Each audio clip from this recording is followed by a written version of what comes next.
Are you Catholic? Converting to Catholic from Judaism. This is my next Oh, from Judaism? Yes. Oh, wow.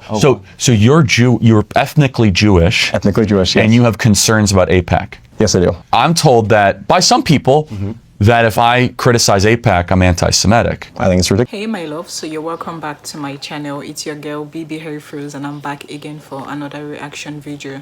So I bring to you charliekirk, and the title of this one is Gen Z and charliekirk discuss Israel, Gaza and US policy. Gen Z and charliekirk discuss Israel, Gaza's and US policy. So I can't wait for us to watch this. If you haven't subscribed, don't want to hit the subscribe button. Subscribe, give us a huge thumbs up, and let's get right into this video. Charlie Kirk has had a massive pro-Israel bias his entire career. Charlie Kirk is so biased. He's a total Zionist psychopath. It's almost like the allegiance to the other country is more than the United States. Oh, yeah. Stand that. Charlie Kirk is playing up anti-Semitic tropes. He was accused of critiquing Israel's actions in Gaza during this summit. Charlie Kirk is supposed to be a Christian conservative. This is just an excuse to spout anti-Semitism. Anti-Semitism. Anti-Semitism. Anti-Semitism. I think there are a lot of people who are becoming more anti-Semitic because they want to be a part of something and then just get sucked in. You believe Israel is sacred while simultaneously saying we should stop involving. Like maybe Mossad was a part of things that we don't know about. Reminds me of the CIA. I don't think that is how an ally treats an ally. I'm told that if I criticize AIPAC, I'm anti-Semitic. If you're going to say I hate Jews over and over and over again, if I'm going to be convicted of the crime, I might as well do the crime. Okay, everybody, you're about to watch a discussion with several Turning Point USA chapter leaders from across the country. It is a spirited discussion about Israel, about AIPAC, about a little about immigration, about housing. It is real, it's raw, and it's going to probably bother people on all sides. But honestly, it shouldn't, because this is what's called a focus group. This is about getting down to what the consensus of this generation is. And I think towards the end of the conversation, we come to a really good path forward. One that obviously rejects all the Jew hate, but one that also says, you know what? You're not an anti-Semite if you question the current Israeli government. Our producer, The Charlie Kirk Show, producer Andrew, helps me navigate this conversation. Text this to your friends and share it. And if you seek to actually understand what Gen Z thinks about Israel, not these anonymous TikTok comments or not what you see on X, these are real people, they're real conservatives, many of which are real Christians, and they'll tell you exactly what they think about the hottest issue happening, I guess, on the planet that we're talking about. Watch this, learn, and if you get a little fired up, watch to the end, because I think you're going to love every minute of it. See, we're going to play a word association test. What's the first word that comes to mind when you hear Israel? Judaism. Aid. Netanyahu. Tax dollars. Liability. Sacred. Tax dollars. Conflict. Complex. Controversial. Scary. Strategic. Mossad. So, Mossad, of all the different things that would come to mind, why does their intelligence service come to mind? Reminds me of the CIA. You know, it has the CIA, you have the CIA involved with RFK. I mean, there's rumors going around, maybe Mossad was a part of the Epstein files, if maybe Mossad was a part of things that we don't know about. And they're just like the Central Intelligence Agency, they are out there doing things that none of us know about. So, to say Mossad first, that would basically imply your first impression is one of doubt. Is that fair to say? Yes. Okay. When you hear like Epstein, right, do you connect the Epstein issue immediate, like first connection in your mind, that's also connected to Mossad and Israel, or are they feel separate in your mind? Separate. I think there's a growing consensus that there's a connection there among Gen Z. Yeah, I think that's definitely gaining velocity. Who used the word aid? You did. Why did that come to mind first? It's very similar to our support for Ukraine. We're sending a lot of money over there, not really getting, in my opinion, a huge return on investment. And so that's like the first thing that comes to mind, because when people talk about their distrust or dissupport for Israel, that's the first thing that usually comes up is all the money that we're sending them. I think we have a lot bigger issues at home.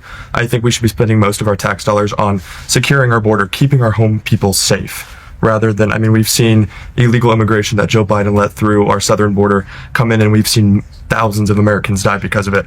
I think we have a much bigger problem on the home front rather than sending money to foreign countries. I think it's critical that we remain friends with them. They remain our ally. I just don't think we should be subsidizing them as much as we are. When you talk about return on investment, I think that's an interesting way to frame it. The supporters of Israel will say They're doing a lot of America's dirty work, from intelligence gathering, things like that, within the Middle East.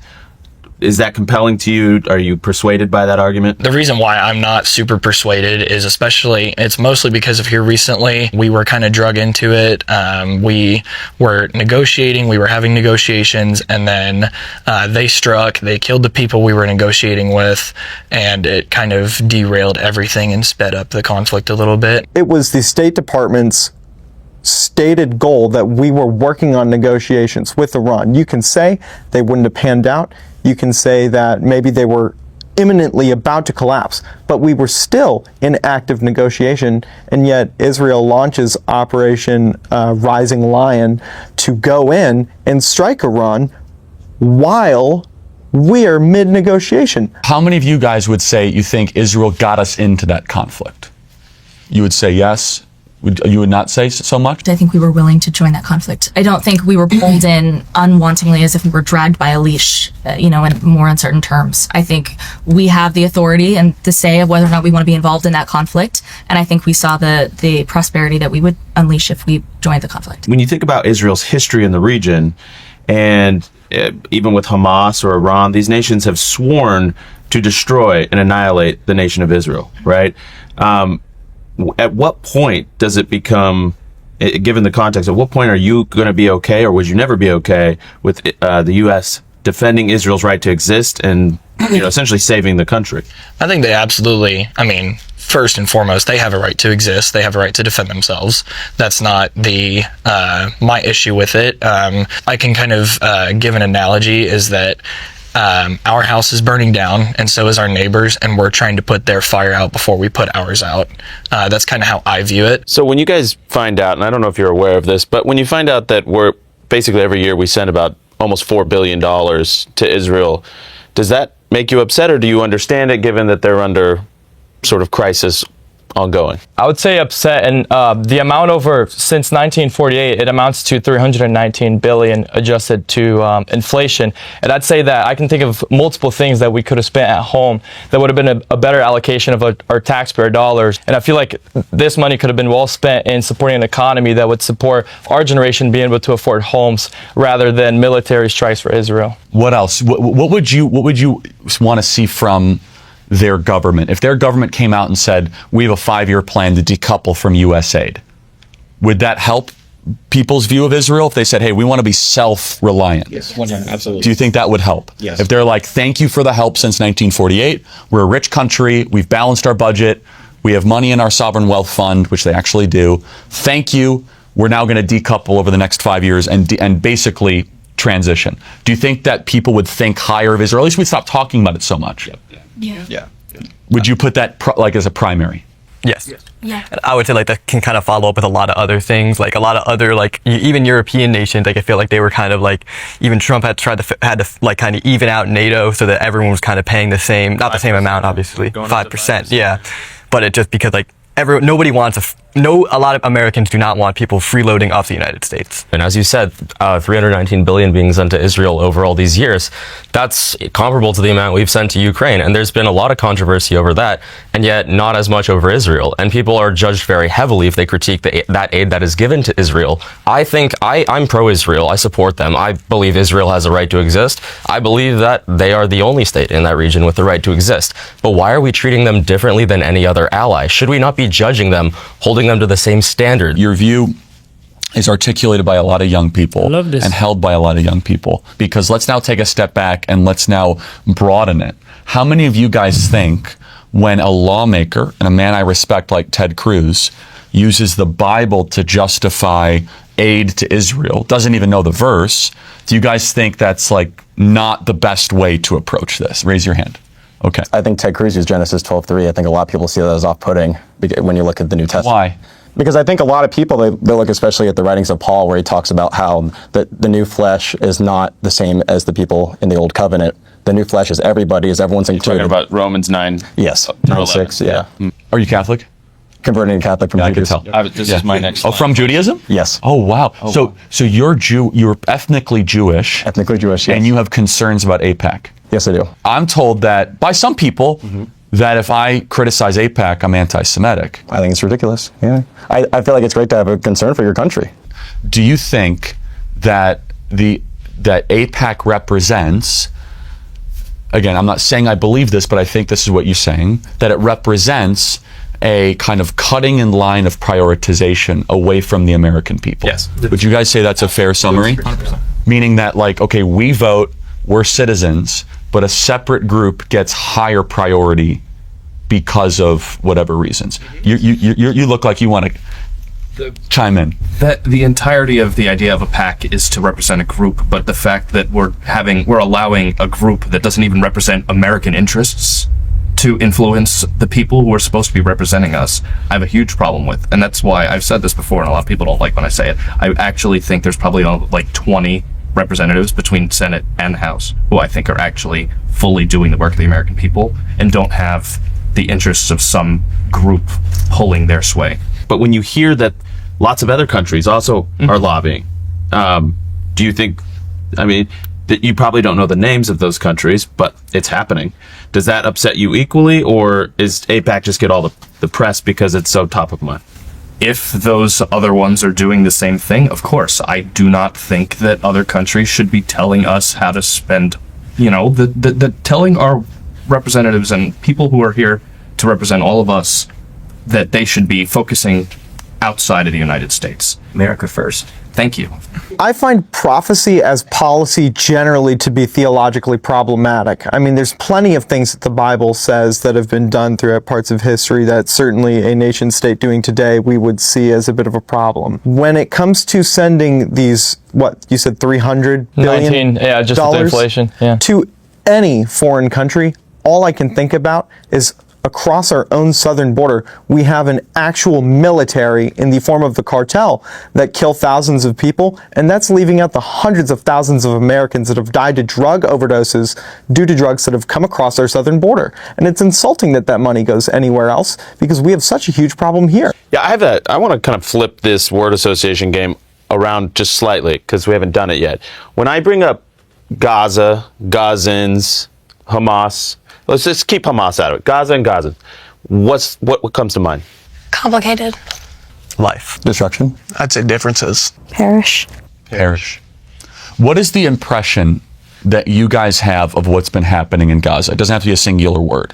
I would say like a severe loss of life. I feel like that's always a bad thing, no matter which way you look at it, no matter who's, basically no matter who's dying, it's never really a good thing. And you said perish.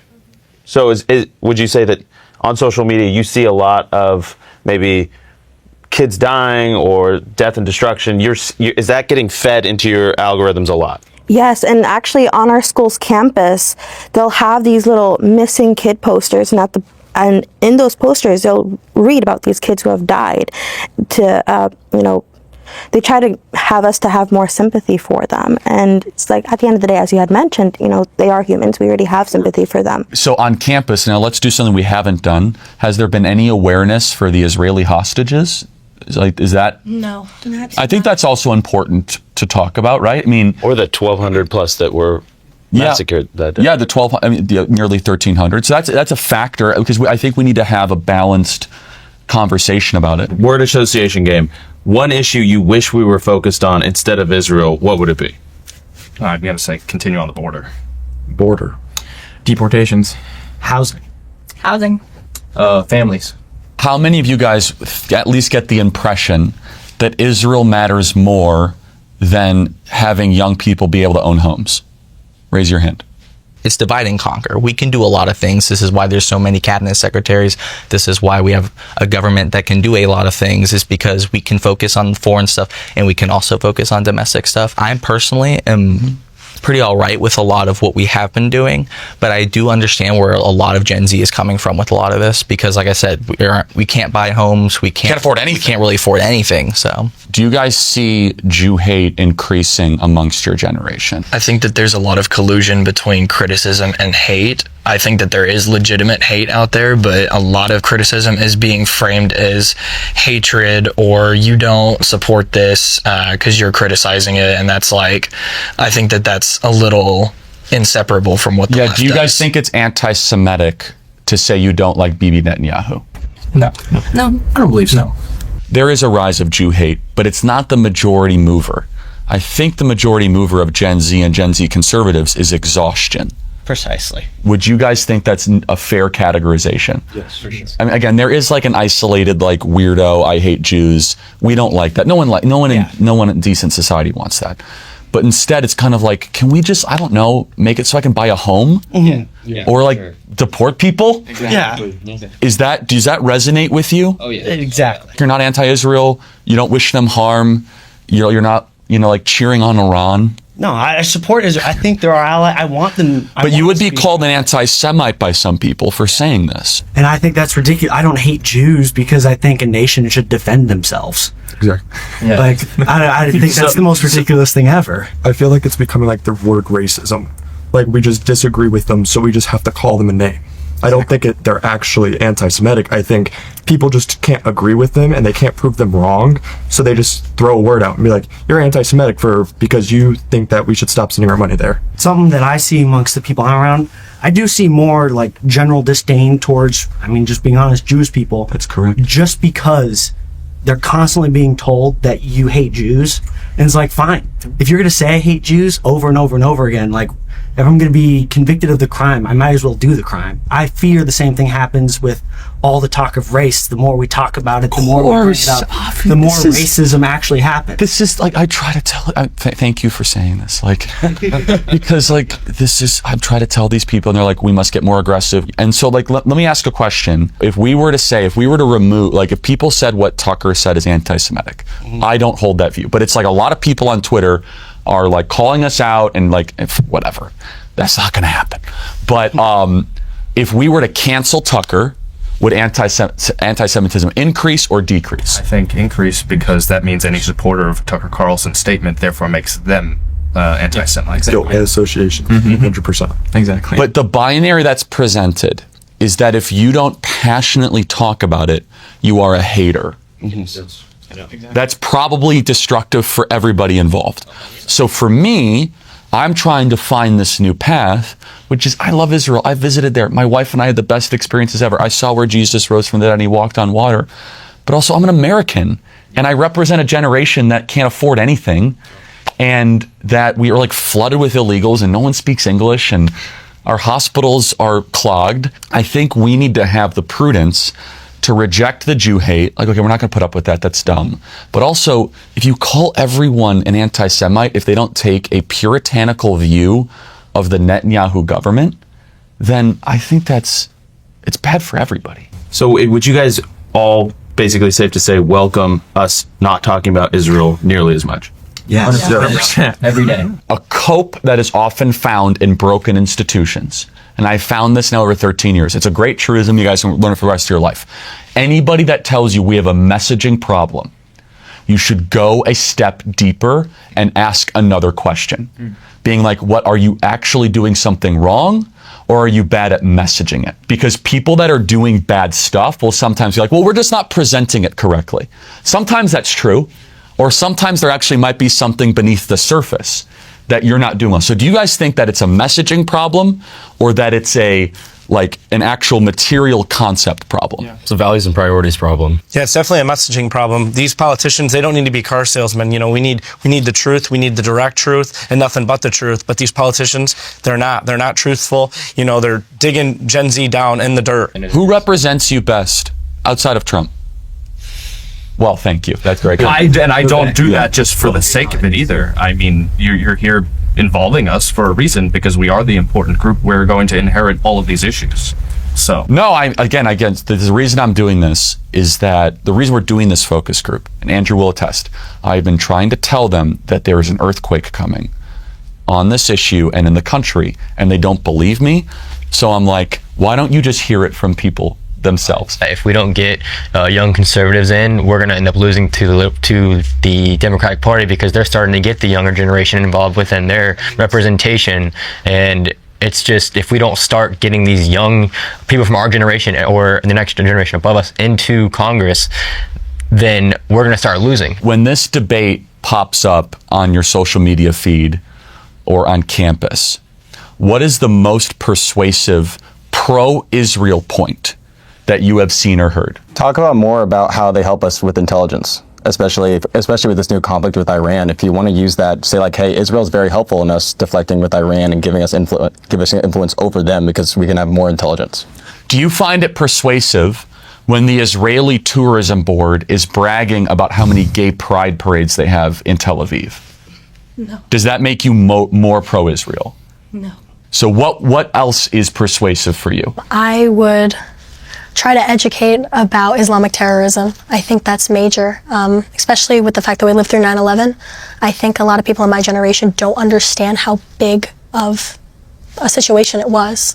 We know nothing about it, for the most part. I think maybe one other point maybe is about the Holy Land as well. You could make a point going to the Holy Land, filming me doesn't say Israel's a better protector of the Holy Land than if there was a Palestinian state. The argument I make more than anything else. I was going to follow up on that. That's my biggest argument. Keep going. When the United States is like a mostly Christian country, not all Christian obviously, but a mostly Christian country, a lot of people can sympathize that is the Holy Land, that is where Jesus Christ lived and was crucified. And rose from the dead, yes sir. Islamic terrorism that's a better messaging because it connects Israel. It's a threat to Israel and the United States together at the same time. So it brings it home to people. One of the conversations we've had is that this Holy Land thing, there is a hunger for the Holy Land, for the old things. It's the key. Yeah, the old things, the ancient things. I think so much of modern life feels very transient and new. And also just the stability of it for being there for 2,000 years.